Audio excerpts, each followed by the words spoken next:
So before we get into the particulars of what Russ is going to look like in a Wizards uniform and he fits, you have as good a perspective as anybody about what John meant to the city. Can you just kind of talk about what we're going to miss here from John? Yeah. I've talked about the last, couple of hours about kind of just taking the emotion out of it, but being reflective on what John has meant to this community. And, I just literally just had this conversation with my wife before I came on with you guys. I could have cared less if John Wall scored one more point in this city coming back from his ruptured Achilles. I felt like he was already a solidified figure in this market as an athlete that not only transcended playing, but, what he's done for this community. And I just think of the $550,000+ he generated during the 202 assist program for rent relief for people in Southeast D.C. during this COVID pandemic. I mean, listen, that stuff transcends anything you do on the court, and John has been kind of the basketball Pied Piper in that sense since day one, with his backpack giveaways, with fitting young men with tuxedos, to helping single-parent moms get back on their feet. He's put kind of his money where his mouth is and his time. So from that perspective, he'll always be somebody that I think this community will look at and be grateful for his time here. The basketball part of it, I mean, it was kind of an incomplete story because of the injuries over the years. I mean, when he was good, guys, I think we can all agree, man, he was a dynamic player to watch play with his speed and his vision and his power, being 6'4" and that fast. We all kind of marveled at, like, his athleticism. Mm-hmm. But we also have to put into consideration, the injuries and the wear and tear on his body and things like that. So it's a narrative of a great story in 2010, get the number one pick, the red carpet, the city was alive. All the things that he did on the floor, the Wizards being in the playoffs, all those playoff series that we just saw him play at the highest level. But there were also the injuries. There was also the off-the-court stuff that I had talked to you guys about before that kind of led to where we are today. But let's not get it twisted here. The John Wall era is one that I think we could say was a pretty cool ride for 10 years. Yeah, and he'll go down as one of the all-time great Wizards. There was somebody who tweeted us and was like, well, what about guys like Greg Ballard? I was like, are you kidding me? John Wall was an all-star 5 times. Let me say this real quick before you guys ask me something else. John is the second longest tenured Bullet/Wizard in franchise history, only behind, wait for it, the late, great Wes Unseld. So wow. Think about that. Didn't realize John has been in this community for a long time. Yeah, 10 years. That's crazy. All right, but you kind of insinuated when we had you on the show a couple weeks ago, when we heard the rumors that, I don't know, that John wanted out or that the Wiz were thinking of moving him for Harden, or maybe it was Westbrook at that time. Anyway, the rumors were out there, and you said, look, where there's smoke, there's fire. So you knew something was going on. You knew John wasn't happy being the second fiddle to Bradley. You knew that he wasn't happy when Tommy Shepard really didn't back him after the gang sign debacle. So you're not surprised that this happened? Absolutely not. Yeah. It's interesting too, when John came to the arena the last couple of days to do kind of the green screen things, the jerseys on and taking his physical and doing all of this, I was like, wow, are they really going to kind of act like this stuff wasn't out there? And was there like some kind of meeting of the minds where everybody kind of cool with each other? Were they really going to run it back? And, last night, obviously, when the news came out, I was like, yeah, this thing was not going to work. I think both parties need to move on. And it's a win-win, guys. We always break down trades, right? Like, who got the best of the trade? I think Houston got a great deal. I think Washington got a great deal. For John and, I want to be kind of careful how I say this, but going to Houston is actually the best thing that could happen for John Wall in his career now, guys. James Harden and John work out in the summers in Miami. Before John's mom passed, Miss Francis, she was really close with James Harden's mom. They would travel vacations together. They were really, really close. DeMarcus Cousins and John Wall are very close. They were college roommates at Kentucky. They have talked for years about potentially getting together. So for me, as I kind of take the emotion out of it, I don't think there is a better situation for John Wall to go to than with the Houston Rockets, knowing that Harden might stay now and the fact that DeMarcus Cousins is there. You couldn't have landed in a better situation to be surrounded by friends and family, so to speak, for John. From the Wizards' perspective, you can't get a better point guard at this juncture with the money that both of these players made than Russell Westbrook. Because, guys, as you know, if you just look at the market, not a lot of people make the same amount of money as John Wall. Yeah, it's limited.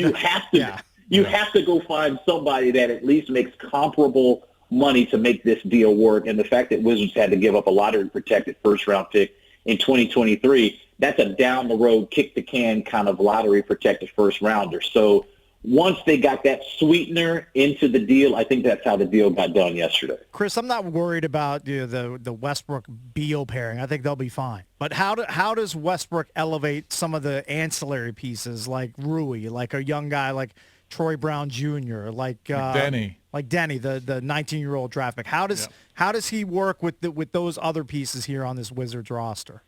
That is a great question. Last night, obviously, you guys know I'm burning the midnight oil. I'm trying to get as much intel on the Westbrook to answer a question like this. Here's what I do know. What you see is what you get.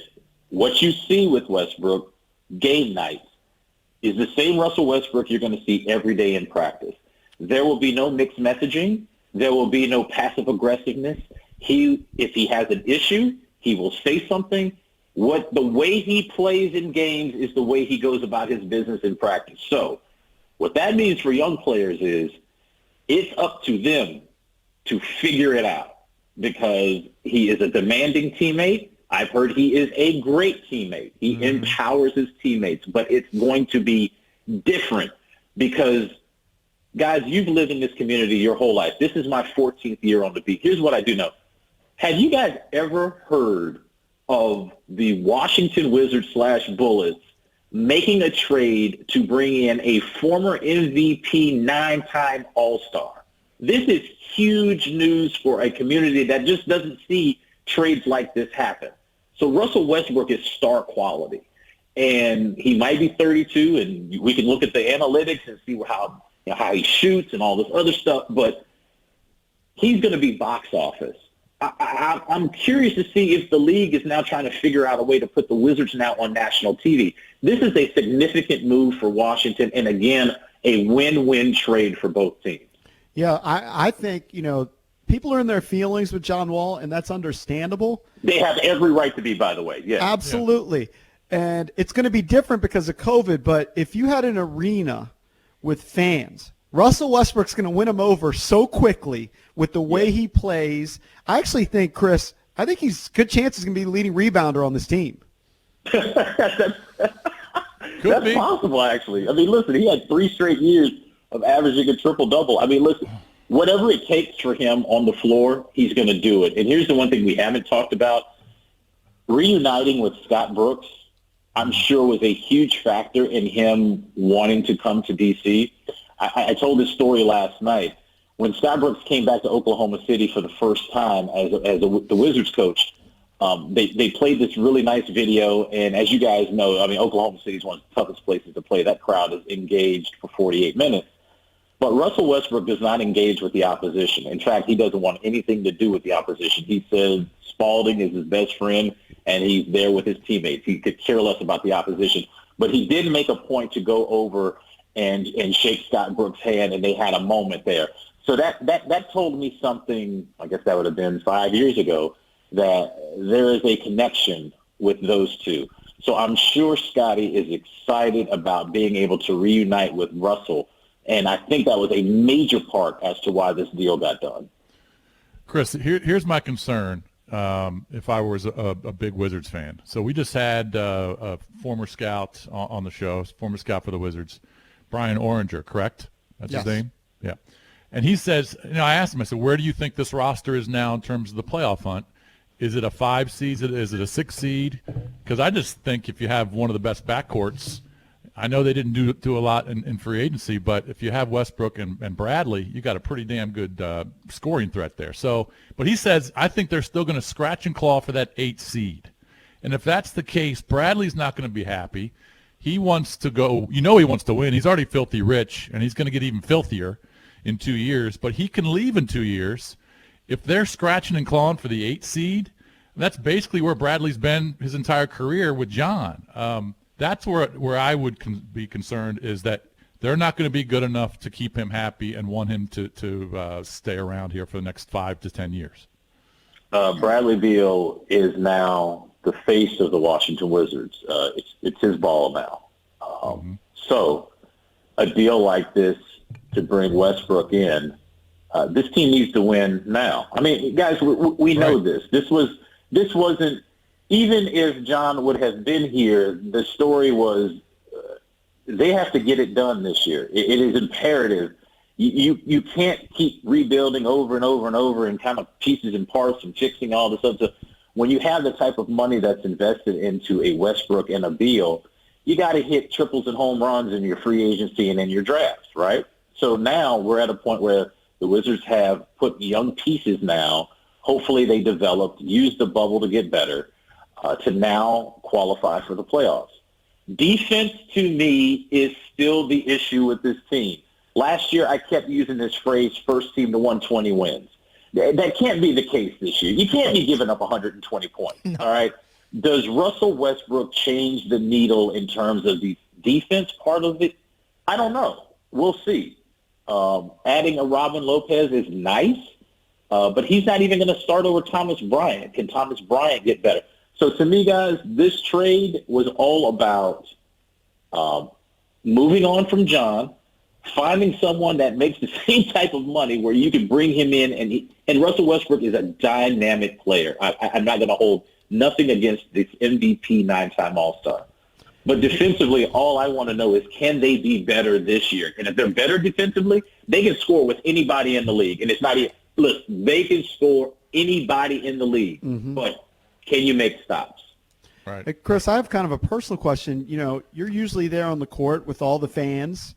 What is the game plan right now for the team, and then for somebody like you who's usually interviewing the players on the court?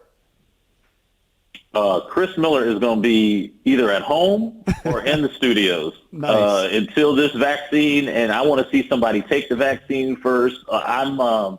Guys, I'm very serious about this pandemic, and I've been in my home the whole time. I rarely go out, so I don't plan on being into that arena until obviously the league opens its doors, but I need to see people take this vaccine first. So I'm chilling at the crib or I'm at the station. What have the Wizards announced their schedule yet, like their home opener or their opener at all? Not yet. The league, I was told that the league would announce the schedule this week. So, it's Thursday, so hopefully it'll get done today or tomorrow. But, it's 72 games now. I mean, it's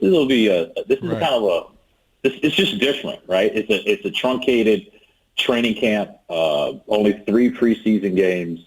Right. And then around December 22nd, they're going to roll the ball out for real. Well, the league ended up releasing the first 3 days. So I see December 22nd, 23rd, and Christmas Day. But beyond that, I don't think they've released it. Maybe they're doing it in phases. Yeah, we're supposed to get like the first phase of it, up until March, I think, of the schedule. And then I think the reason why they're doing this, guys, is because, let's be honest. I think there's been 48 COVID tests. Already, 48 positive tests for players already. Yeah. So I think the league is, because there is no bubble, I think they're being smart. Like, why would we release a schedule where we might have teams that have, multiple COVID cases that we have to postpone games and move them around? So I can see why they didn't release the full schedule, because we have to be mindful of what's going on. And you guys see it with college football and the NFL. I mean, and college basketball now, it's just been a disaster trying to just figure out, who's testing positive, who's canceling games. Yep. And stuff like that. So I think the league is being smart in that way. All right, Chris, man. Appreciate the time as always. Stay safe. We'll talk to you soon. Good to be with you guys, man. Have a great week. All right, thank you, You buddy. too, man. It's Chris Miller been covering the Wizards for 14 years. I didn't realize it was that long. The entire John Wall tenure. And I think my personal highlight was watching Chris Miller when he went inside John Wall's house. They did like a sit-down, and John's big dogs went after Chris, and Chris freaked out. What kind of dogs does he You'd have? probably freak out too. I would too. Probably his mastiffs. They were big dogs. I don't know, German Shepherds, Mastiffs. They were big. Yeah. Was he like who was the guy that was afraid of the horses cakes with the Chiefs? Oh, that was Eric Eric Berry. Eric Berry. Eric yeah. Berry. Oh, yeah. Yeah. He didn't mess with horses. Chris Miller doesn't mess with dogs. I guess not. I thought I don't blame him. John's a pit bull guy.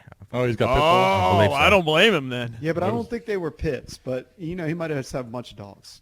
If you're a pit bull guy, does that mean you just have them roaming around your house when you have guests over? I don't know. I That's don't know. kind of a show.